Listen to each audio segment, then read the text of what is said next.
Yo les gars, c'est Druxlo, j'espère que vous allez bien. Aujourd'hui on se retrouve pour une toute nouvelle vidéo. Donc dans cette vidéo les gars, je vais vous expliquer pourquoi Paris va quand même passer après sa défaite face à Manchester City. C'est parti.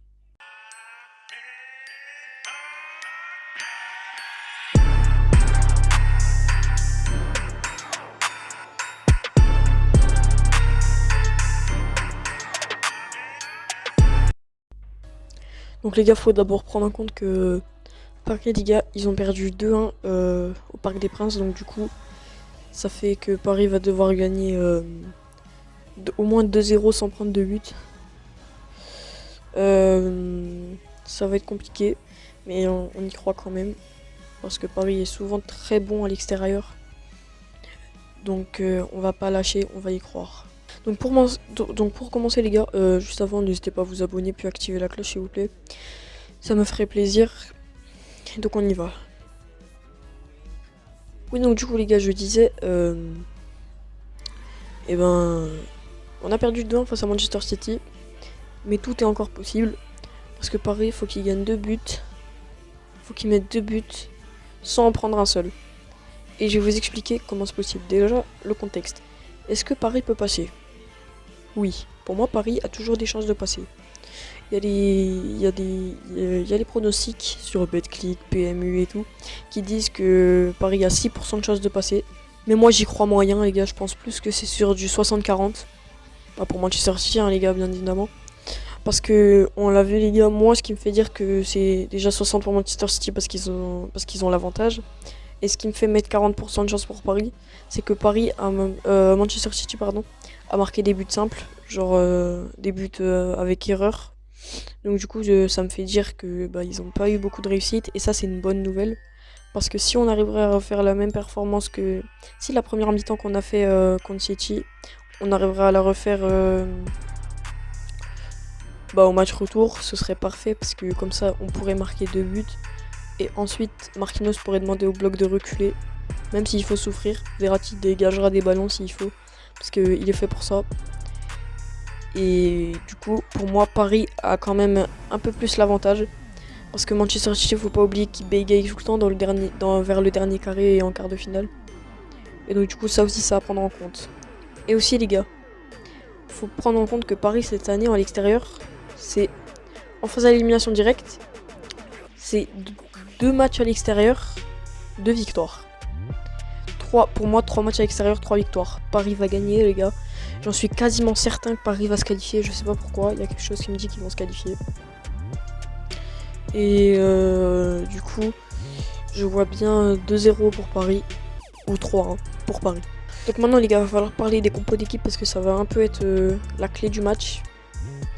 Alors, c'est soit on refait la même, sauf que le milieu ce sera pas Paredes Gay, oui, vu que Gay est suspendu. Mais ce sera Paredes Rafinha. Alors pourquoi Paredes Rafinha? Parce que c'est le meilleur milieu qu'on pourrait faire. Pour moi, c'est sûr. Je vois pas un meilleur milieu que ça. Et du coup, ce serait... Paris n'aurait pas la possession de balle, bien évidemment. Du coup, les compos d'équipe, je disais, les gars, désolé, j'ai eu un problème. Et je disais, les compos d'équipe, c'est soit on refait la même, ou soit on tente quelque chose de différent mais assez similaire. Sinon, autrement, c'est mort. Donc du coup les gars, la première composition c'est exactement la même. Bon les gars, je sais que j'ai déjà dit mais je fais quand même un petit récap. Du coup la première composition c'est exactement la même que face au match aller du coup. Genre avec un Verratti en 10, Neymar à gauche, Di Maria à droite et Mbappé en pointe. Sauf que du coup Paredes Rafinha au milieu. Paris n'aura pas la possession, ça c'est évident. Et pour la défense, en défenseur gauche, Michel Bakker a fait plutôt un bon match. Je mettrais, par contre, je mettrais quand même,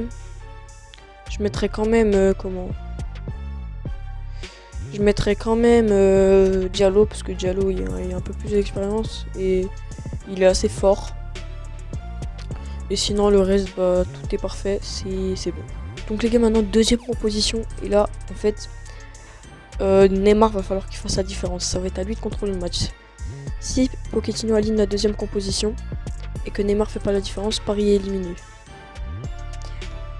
Oui les gars, va falloir un grand Neymar si on adapte cette composition là, parce que oui c'est aussi un 4-2-3-1 avec les mêmes joueurs, genre Diallo en défense, Navas au cage, sauf que au milieu de terrain, Va falloir prendre des risques.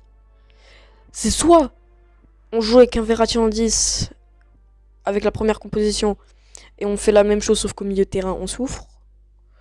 Ou soit on fait quelque chose de différent et on met un Neymar en 10 et un milieu Paredes Verratti. Mais là ce sera un peu plus compliqué parce que du coup le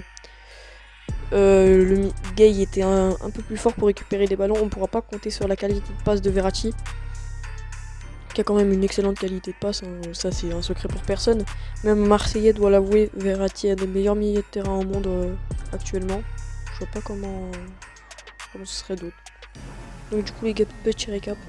Première composition, ce serait la même que la même qu'au match aller. Et sauf que le milieu de terrain serait Paredes, Rafinha vu que Gay est suspendu. Et la deuxième compo pour le match retour, c'est on fait une attaque à 4, bon comme pareil. Sauf que à gauche, bah du coup c'est ça qui va nous faire changer. Mbappé à gauche. Neymar en 10 pardon. Di Maria pardon à droite. Et en attaque, enfin en l'avant-centre, soit Keane soit Icardi. Mais j'opterais plus pour Keane parce qu'il est un peu plus rapide qu'Icardi. Et Keane c'est un gros bourrin. Il peut envoyer une mine dans la lucarne. Et en même temps bousculer des adversaires sans faire de faute. Et du coup voilà, c'était mon analyse du match. Sur ce, crevez pas, salut.